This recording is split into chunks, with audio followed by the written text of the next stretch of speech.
Welcome to FYI, the For-Your Innovation podcast. This show offers an intellectual discussion on technologically enabled disruption, because investing in innovation starts with understanding it. To learn more, visit arc-invest.com. ARC Invest is a registered investment advisor focused on investing in disruptive innovation. This podcast is for informational purposes only and should not be relied upon as a basis for investment decisions. It does not constitute, either explicitly or implicitly, any provision of services or products by ARC. All statements made regarding companies or securities are strictly beliefs and points of view held by ARC or podcast guests and are not endorsements or recommendations by ARC to buy, sell, or hold any security. Clients of ARC Investment Management may maintain positions in the securities discussed in this podcast. Well, here I am today with Steve Case. Steve Case, as I'm sure most of you know, was the founder of AOL way back in 1985, before most of you were born, actually, and I was early in my career as well. I'd love to share with you as this podcast goes on Steve's exploits since AOL. He's just been a mover and a shaker and doing some very exciting things right now. But first, I'd like Steve to kind of take you back there, 85 through the late 90s, when you ultimately sold AOL to Time. And, you know, many people are using the late 90s as an analogy to what happened in 2020. And the bust is they relate to what's going on now in tech. So I would love to get your point of view on that, Steve, before we launch into the revolution. Sure. Well, first of all, it's great to be with you, Kathy. And it has been an interesting journey for me. When we started America Online AOL in 1985, only 3% of people were online, and those 3% were online an average of 1 hour a week. So it was pretty early days in terms of the adoption of the internet. And, you know, it was a struggle, frankly, in those first few years to get people to pay attention, to be able to raise venture capital, to be able to hire people, because a lot of people were skeptical that the internet ever would be a broad mainstream phenomenon. Most people thought it would be limited to sort of computer hobbyists. But eventually we broke through. We went public in 1992 as the first internet company to go public. And we raised a whopping $10 million in our IPO. And the value of the company that day was $70 million. And frankly, even then, nobody really knew or cared what we were doing, because the internet was still viewed as being kind of a niche kind of thing. But then, as you know, things really accelerated in the mid to late 90s. AOL went from being a small player to a big player, went from that $70 million market cap to, I think at our peak, it was $160 billion. It was the best performing stock of that decade.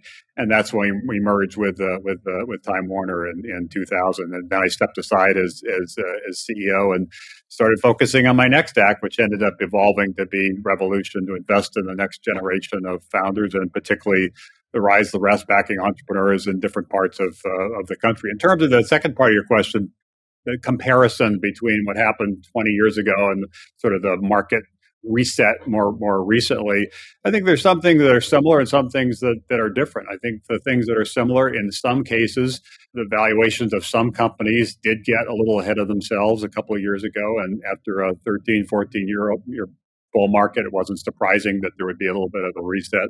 What's different, though, is 20 plus years ago with that Dotcom era, most of the companies that were going public then were really early stage concept companies. They didn't really have clear business models. They really didn't have much in the way of revenue. Certainly didn't have any way of profit. And while there have been certain exceptions, certainly in the SPAC market particularly, for the most part, the companies that have gone public in the last few years are real companies that have real futures. So it's more of a re-evaluation of what the current valuation should be, as opposed to what happened then, where a lot of the companies, ended up actually going out of business a few years after that crash. So certainly be some of that this time around, but not nearly the level of that we saw 20 years ago. Yeah, what I find very interesting, and you will remember this, investors were falling all over each other by the end of the 90s to jack up their tech weights relative to the competition, relative to the benchmarks. But the way I describe what was happening back then, and it's similar to what you've just said, was the technologies, for the most part, were not ready. And if they were anywhere near ready, the costs were way too high. We didn't have cloud computing until really AWS in 2006. We didn't have the big breakthrough in deep learning until 2012. And if you look at DNA sequencing, so personalized medicine back in the day, it cost $2.7 billion in 2003 to sequence the first whole human genome. Now it takes $500. So I find the contrast to be pretty stark myself in terms of the technologies and the costs. And happy to hear you say that most of these companies are real. And in fact, if you look at our strategies, they are many of the companies are selling today at a stock price we haven't seen since 2017 or 18. So it's been quite the trip, and I think we're excited about the future. So one question about AOL back in the day. I remember what you did was quite daring, because wasn't it illegal until the Telecommunications Act, was it of 86, for consumers to even use the internet? Yeah, it's sort of crazy. But when we first got started in 85, the internet was still restricted to government agencies and educational institutions. So if you worked for some, government group, the CIA or the IRS or somebody, you could use the internet. If you were working on or at a student on a college or university campus, you could use the internet. But if you were a consumer or a business, you couldn't use the internet. And it did take congressional legislation to essentially commercialize access to the internet. So when we got started, we had to, and some of the other competitors at the time, had to essentially create our own parallel universe. We created our own email systems or built our own servers to basically have something that sat alongside the internet. And then when the internet got commercialized, we were able to obviously bridge to it. And AOL then evolved to be kind of being an on-ramp to the internet, as well as providing a lot of services that were unique to AOL. Okay, before we get to the revolution that you are stirring out there now, Steve, I'd love to just summarize a couple of other parts of your CV. You have been a leading voice in shaping government policy on issues associated with entrepreneurship, and just love to delve into that a little bit today in an area that a lot of people are focused on, concerned about, talking about, wondering what the heck is going to happen. And that's crypto, DeFi, Web3. Do you have any thoughts about government policy in those realms right now? Well, sure. A little bit of backstory in terms of how I got involved on some of the policy issues. I was asked probably 11 or 12 years ago to co-chair something called the National Advisory Council on Innovation and Entrepreneurship. And that led to a series of recommendations, one of which the White House and President Obama embraced, to create an initiative called Startup America. And he asked me to chair that. And that got me traveling around the country, seeing what was happening in different regions around entrepreneurship. And that also led to what passed about 10 years ago, the Jobs Act, the Jumpstarting Our Business Startups Act, which updated some of the securities laws. And that really kind of led me to this path of trying to figure out ways to make sure America continues to lead the way as the most innovative entrepreneurial nation in the world, and also can do it in a more inclusive way that brings along more people and more places. So it's not just limited to certain people in certain places like Silicon Valley, but it's much more broad based. So that really was the journey that got me started, and ultimately that led us to launching Rise of the Rest bus trips, which we started doing 8 years ago, to seeing different cities. And we launched Rise of the Rest funds about 5 years ago. We've now backed over 200 companies in 100 different cities. So it all started with that policy, and particularly an insight I had then, and I maybe should have known it at the time, I really didn't, which was that most of the new jobs in the country were being created by new companies, startups, companies less than 5 years, not by small business, not by big business, not by new business. That was a surprise to me. And the second was that most of the venture capital, at the time, 75% of the venture capital was going to just three states, California, New York, and Massachusetts. We said, well, we need to figure out ways to get venture capital to more entrepreneurs in more parts of the country, and that really led to what we've been doing at Revolution. In terms of crypto, I think what's happening now, it's not that surprising. Again, it's a new technology that emerged. People were trying to understand what it was. Governments, not just in this country, but around the world, were trying to figure out what kind of regulation should they have. Should it be more of the light touch that you saw in the early days of the internet, or should it be more rigorous in terms of trying to figure out how to build in safeguards? And that debate has been continuing over the past couple of years. I think it's accelerated in recent months, certainly in Washington with some of the agencies and even with Congress looking at some legislation. And obviously what's happened more recently with FTX, I think just accelerates, that review. And I'm guessing sooner rather than later, there will be more clarity in terms of what's happening on the policy front related to crypto. Do you think it's going to be a little bit like the first installment of the internet, which it seems as though the U.S.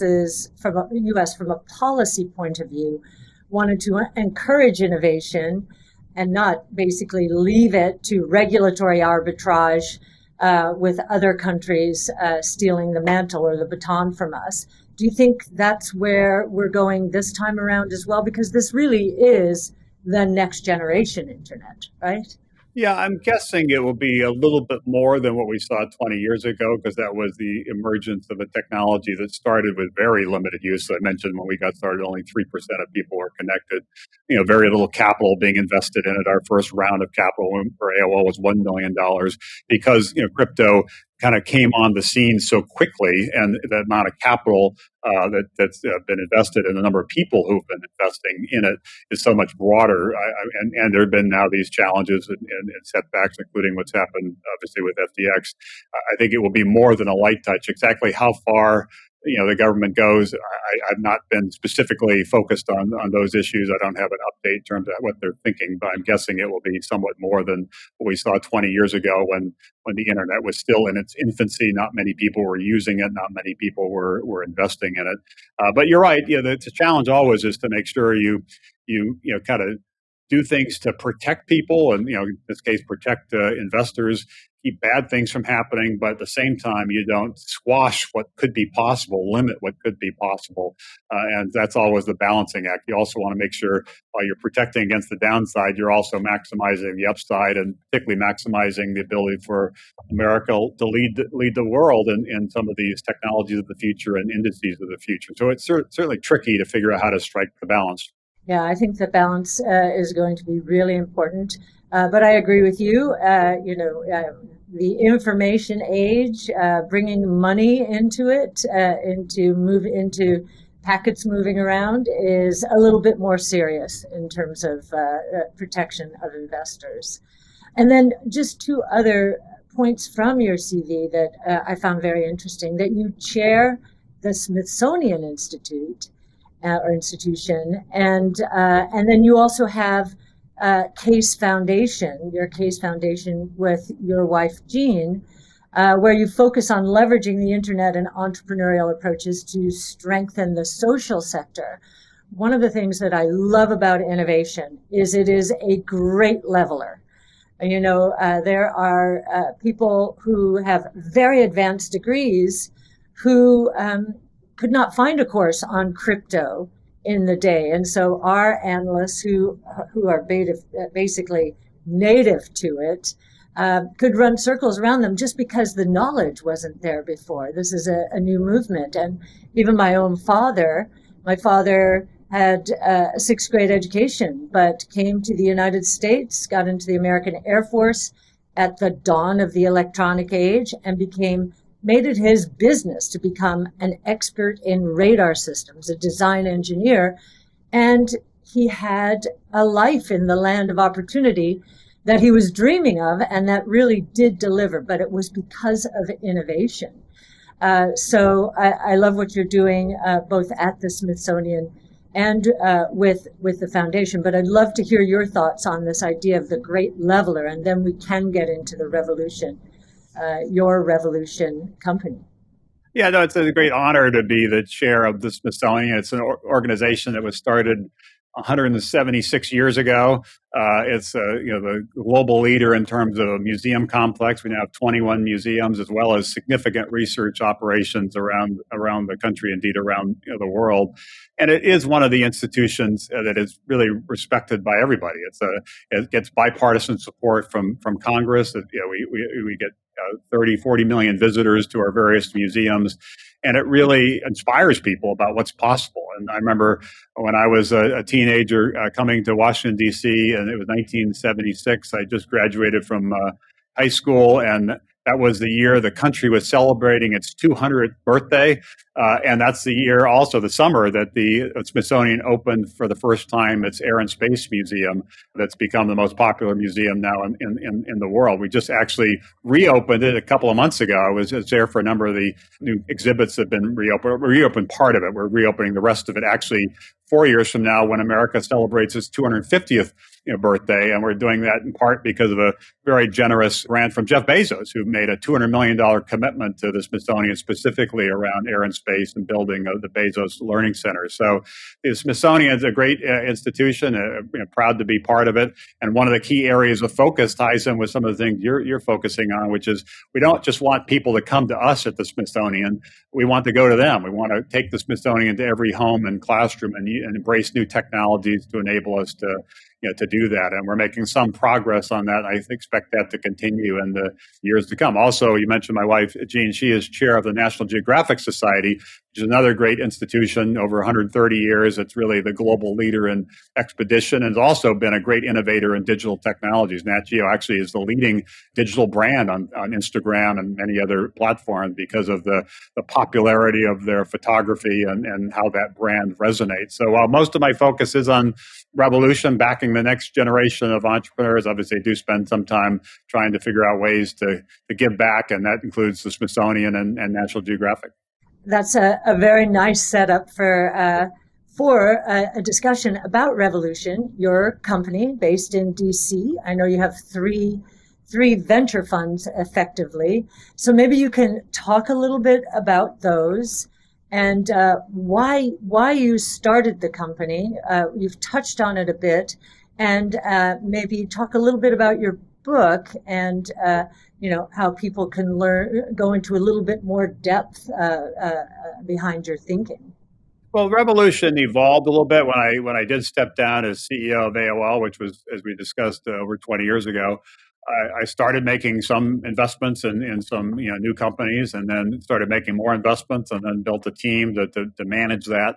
And then about a decade ago, decided to really institutionalize and try to build Revolution as a significant investment firm with outside capital as well as my own capital. And now as you mentioned, we have three strategies. The later stage Revolution growth is investing in companies when they're kind of getting ready to maybe 2-3 years out from being public. And some of the companies we've backed there that have gone public recently include DraftKings in the sports tech space, Clear, which focuses on biometric security in airports and arenas, other kinds of venues, Sweetgreen, a fast casual concept that started here in DC, has now expanded around the country. Tempest in Chicago, still a private company, but doing some very interesting things around precision medicine.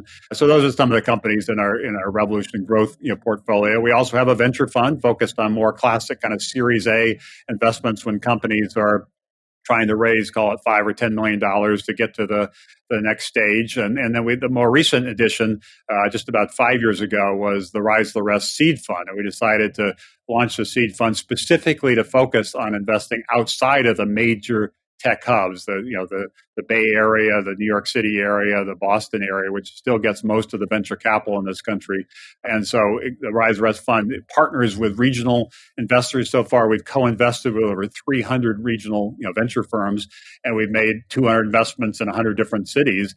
And the reason I wrote the book was that I've spent most of the decade now traveling around the country, being in many of these cities. I remember seeing you last year in Nashville. I know you moved recently to St. Petersburg which we were in with our Rise of the Rest bus. We've been in dozens and dozens of cities and met hundreds and hundreds of entrepreneurs.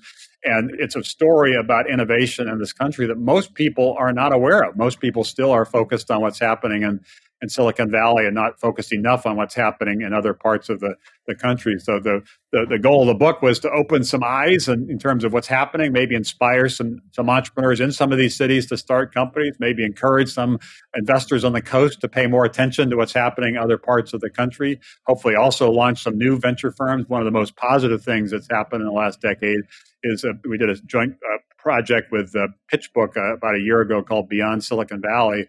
And one of the data points that came out of that is in the last 10 years, 1,400 new venture capital firms have started in these Rise of the Rest cities. So there is now more capital in these cities that can back the next generation of entrepreneurs. So I'm pretty optimistic in the next 10 or 20 years, while Silicon Valley will still be the leader for sure, and New York will still do well, and Boston will still do well. There'll be dozens of other cities around the country that also do well, and that will help level the playing field in terms of jobs and opportunity, and also create wonderful investment opportunities for investors who aren't just looking in the usual places, but are making the extra effort to find entrepreneurs in these different Rise of the Rest cities. And hopefully this book will lead to even further acceleration of that. We did see during the pandemic, not surprisingly, a lot of people that thought they would be in Silicon Valley decide to move to some other place. So a little bit of a dispersion of talent. We also saw a little bit of a dispersion of capital. Some of those venture capitalists sitting in Silicon Valley suddenly were doing pitch meetings by Zoom and said, well, maybe I can do a pitch meeting with somebody outside of San Francisco, not just within San Francisco. So that actually has been a positive. I hate to say it because the pandemic has been so difficult in so many respects. But if you're looking for a silver lining, I think it's an accelerant, a tipping point for what's happening with Rise of the Rest. Definitely a tipping point. Couldn't agree more. What you're doing is so important. We're looking at the traditional asset management world, which is in the public realm. And what we've seen happen is a shift towards index-based strategies, going passive or extreme benchmark sensitivity, people fearing for their careers or their businesses. So they're kind of, they're hewing to these benchmarks. And I've always said, this is the most massive misallocation of capital in the history of mankind.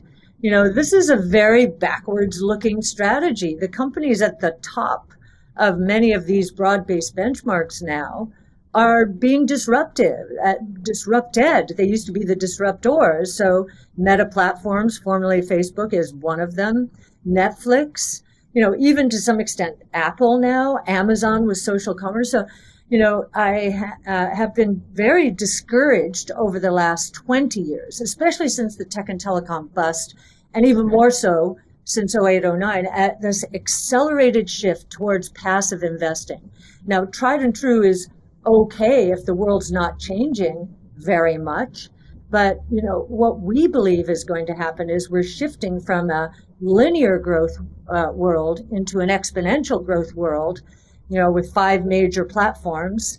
And I think artificial intelligence is astounding all of us at the speed it is evolving and showing breakthroughs. So what you're doing is, basically focused on allocating capital to what I would say is its highest and best use, which is what we're trying to do in the public markets, because some of your companies will want to access the public markets at some point in order to scale into these exponential growth opportunities, particularly if they have, high fixed cost bases. So we're in the middle of a correction in all things innovation. And our strategy started correcting actually in February of 21, when people were getting vaccinated, going back to work, and this gap between demand and supply opened up, causing massive supply chain problems. And then, of course, we had the war. The VC correction really has started in earnest this year. Where do you think we are in that process?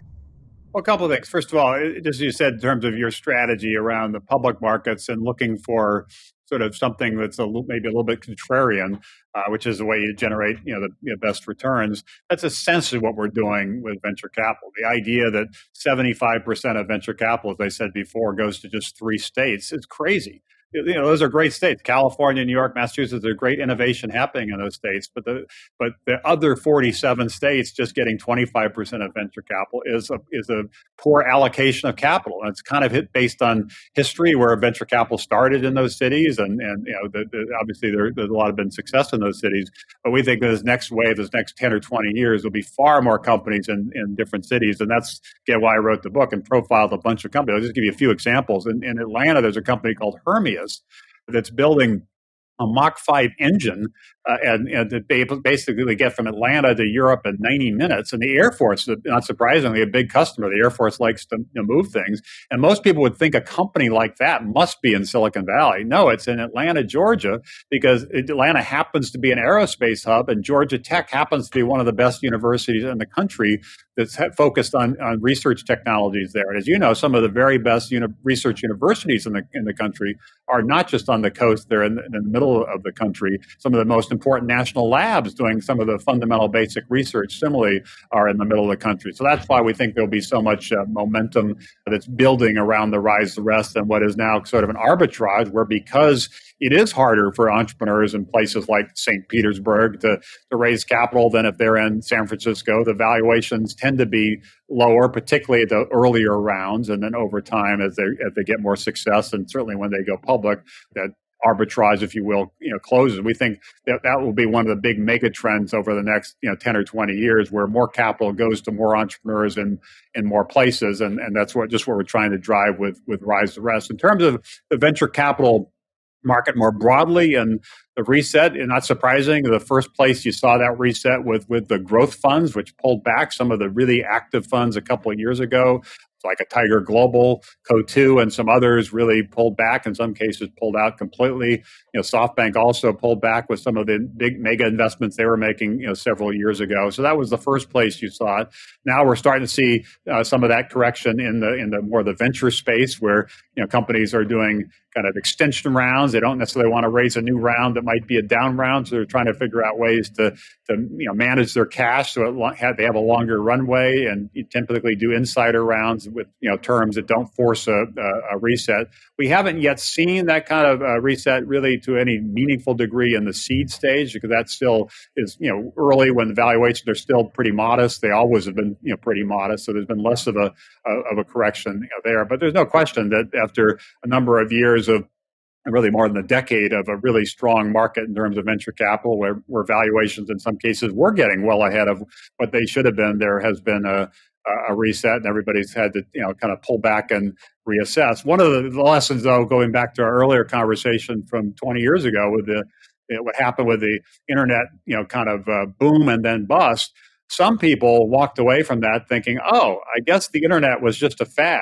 I guess we shouldn't have invested. It turned out that the internet was not a fad, and but the best years still were ahead in terms of the growth and of the internet.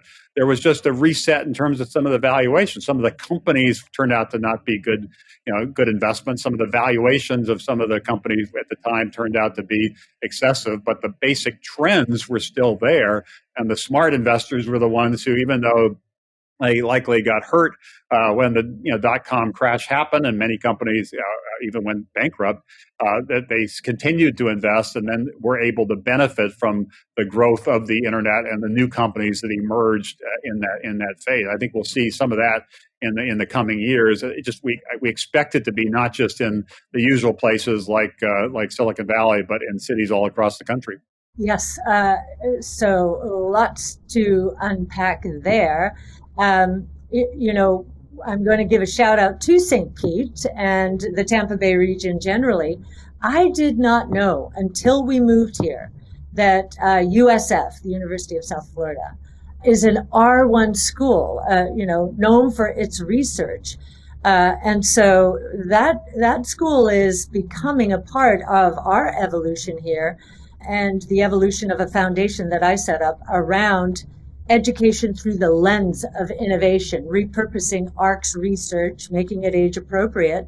We're already in the Pinella school system here, in the curriculum for sixth grade science. So that's the first thing, giving a shout out. I find it also very interesting that in the public markets, unlike the late 90s, when investors were clamoring and just climbing all over each other to get into deals and so forth, now we have investors, and this has been true for the last 2 years, running for the hills. And what are those hills? They're their benchmarks. So from a behavioral psychology point of view, the dynamic today couldn't be more different from the late 90s. And these companies are real, generating real cash flow. And, their profitability, as we've done our study, is going to be enormous going forward. But they're spending aggressively now, as they should be. I think public companies today, because of short-term oriented shareholders, are afraid to invest too much in R&D or sales and marketing or even stock-based compensation in the early days, thinking that their shareholders will sell. So it's a little upside down. The private markets, I think, have it more right in terms of where valuation should be and how much companies should be spending in their early days in order to capitalize on these opportunities. No question. There's a risk when companies go public that they tend to focus more on the short term. They tend to not, kind of make the long term investments. And we're already seeing some of that in this reset happening with in the market right now. Some of the large companies, some of the big incumbents in a lot of different sectors are cutting costs and laying people off. And sometimes that means they stop some of the innovation initiatives they had internally that could have driven growth down the road. That actually creates an opportunity for the entrepreneurs who have more of an opening in those sectors than they did before. And we're seeing that in a lot of these rise of the rest cities. I also wanted to build on what you said around St. Pete and USF. Some of the very best universities in the country are places like in Ann Arbor with the University of Michigan, or in Phoenix with Arizona State, or in Pittsburgh with Carnegie Mellon, or in Columbus with Ohio State. I could give you a dozen others. And historically, they have been magnets for talent. People have gone there and gone to school or get PhDs there, but historically then would leave when they graduated. There was sort of a brain drain because there wasn't enough happening in those cities, and that led them to go to other places, usually the coast, particularly places like Silicon Valley. One of the encouraging things we've seen in recent years is a little bit of a slowing of the brain drain. More of those people, when they graduate, are staying in those cities, and actually a boomerang of some people returning to some of those cities. That's one of the things I document in the Rise of the Rest book. It's sort of this following the money is one way to make investments, but following the talent is probably the better way in the venture capital, kind of world where we're seeing where the talent goes. And while Silicon Valley still is the leader of the pack, will continue to be the leader of the pack. People, I think, are going to be surprised what happens over the next phase in terms of how many cities really do rise up. Yeah, and I think you've been an inspiration to the Tampa Bay region. We're seeing all kinds of innovation centers. We're helping St. Petersburg with an innovation center that will open up, be an incubation center next year. There's Embark Collective, which Jeff Vinnick founded. That's a private incubation center run by Lakshmi. She's doing an amazing job there. And there's just this ethos of DNA and excitement and youth that is here. I feel like there's real joy here as well. And that just to build it, we were there with our Rise, Rest, Bust in Tampa and St. Pete just a little over 3 years ago when Embark Collective was still under construction. I did a fireside chat with Jeff Vinnick, and we had hundreds of people, and you could tell something was bubbling there. And what you said is until you moved there, you didn't fully appreciate what was happening there. That's the story in all these Rise of the Rest cities. That's really why I wrote the book. When I go to these cities, I see things, experience things that surprise me. When people come with us, join us on these bus tours, even people who were from those cities, they're surprised at what's happening, particularly in the startup communities. And so that's when people hit the ground and see what's happening, they suddenly say, there's much more happening here in the startup community than I thought. There's a really more reason to be optimistic. Maybe it is time to move back to a place that I left before because there was an opportunity before. And I've heard more and more of those stories in the past decade, and certainly more still over the past couple of years during the pandemic. Yeah, I do feel the optimism. I called it joy, but it's real optimism about the future here that I don't feel in maybe the more established cities around venture, which is kind of ironic. They're hungrier. They're fighting. They're fighting to be respected even locally. They're fighting to get more attention nationally, and that's why we've been focused on this Rise the Rest initiative for the last decade. We want to help champion these entrepreneurs and spotlight, showcase these cities, so it gets a little easier for people to start companies there, a little easier for people to scale companies there, and these cities do benefit from the job creation aspects of new companies. Yeah, it's interesting. We have started a strategy. It's a public-private strategy, and it's actually for retail investors, an interval fund, which provides much more liquidity, meaning quarterly redemptions up to 5% of NAV, and we have to value it every day, believe it or not, because it is a Retail 40 Act fund. But I'm wondering, and so what we're trying to do is democratize this movement a little bit, much in the way that you are in your way. For a minimum of $500, you can participate in this brave new world. And we're doing this with a social app called Titan, Andreessen Horowitz funded company.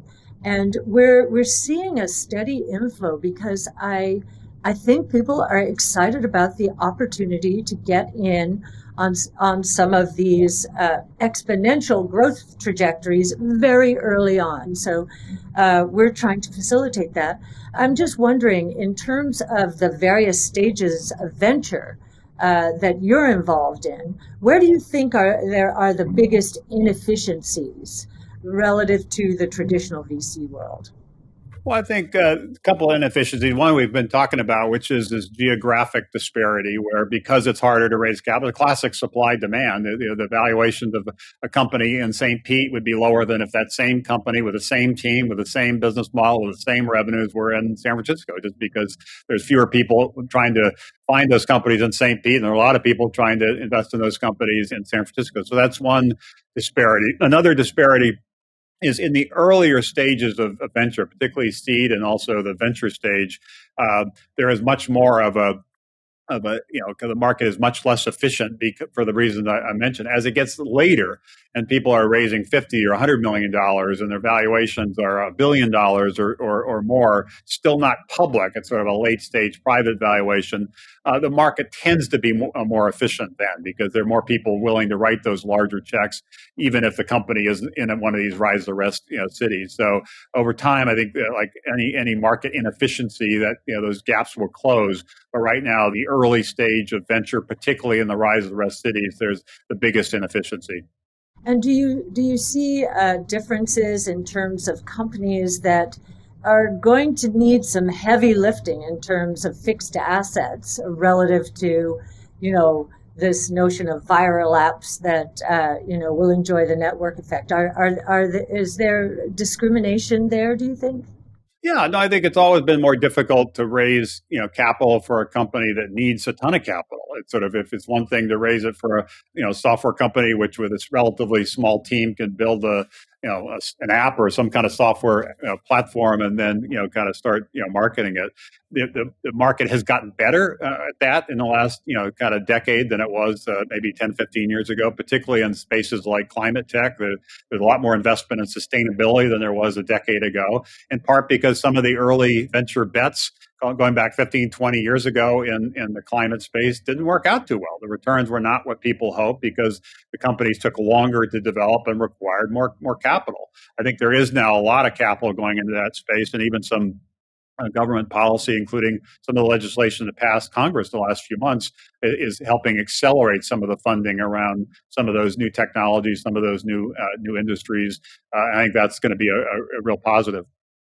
I want to thank you for what you are doing because I think it is so important to our competitive positioning in the world. I think it's critically important to harness this natural DNA that we have as a nation. Do you agree on that? As many people are discouraged by the politics today, and I say no. The DNA of this country is going to get us to the right place, and I think innovation is a big part of that DNA. Do you feel the same way? No question. It goes back to what I was talking about with the Smithsonian, that I remind people that, 250 years ago, America itself was a startup. It was just an idea. And like many startups, it almost failed, almost hit the wall. And like many startups, there are a lot of skepticism that America could ever survive. Most people around the world thought it was an experiment that would fail. But eventually, it went from struggling to thriving, and kind of led the way with the agricultural revolution, then led the way with the industrial revolution, more recently led the way with the technology revolution, and gone from this fledgling startup to the leader of the pack, the leader of the free world. And so we can continue to build on that pioneering spirit. We can continue to lead the world, but we need to make sure we're leading the future. We need to make sure we're investing in not just the technology of the future, but building the industries of the future. And we can only do that if we're doing it in a more inclusive way. We can't just continue to rely on a few people in a few places. We need to really celebrate entrepreneurship everywhere, back startups everywhere, and create jobs, hope, and opportunity everywhere. And that's really why I wrote the Rise of the Rest book, because it tells an optimistic story about America and what could be a very interesting chapter, this next chapter in the American story. Well, The Rise of the Rest is pointing the way, everyone. So go out and buy that book and be inspired, because Steve Case really is stirring another revolution. And I think it's so exciting. And again, Steve, thank you so much. Loved having you on, but is there anything else you would like to leave with? No, I just want to end by saying thank you for hosting this and giving me an opportunity to talk about the book and talk more broadly about innovation in America. I look forward to working together. Likewise. Thank you so much, Steve. Thank you, Kathy. ARC believes that the information presented is accurate and was obtained from sources that ARC believes to be reliable. However, ARC does not guarantee the accuracy or completeness of any information, and such information may be subject to change without notice from ARC. Historical results are not indications of future results. Certain of the statements contained in this podcast may be statements of future expectations and other forward-looking statements that are based on ARC's current views and assumptions, and involve known and unknown risks and uncertainties that could cause actual results, performance, or events to differ materially from those expressed or implied in such statements.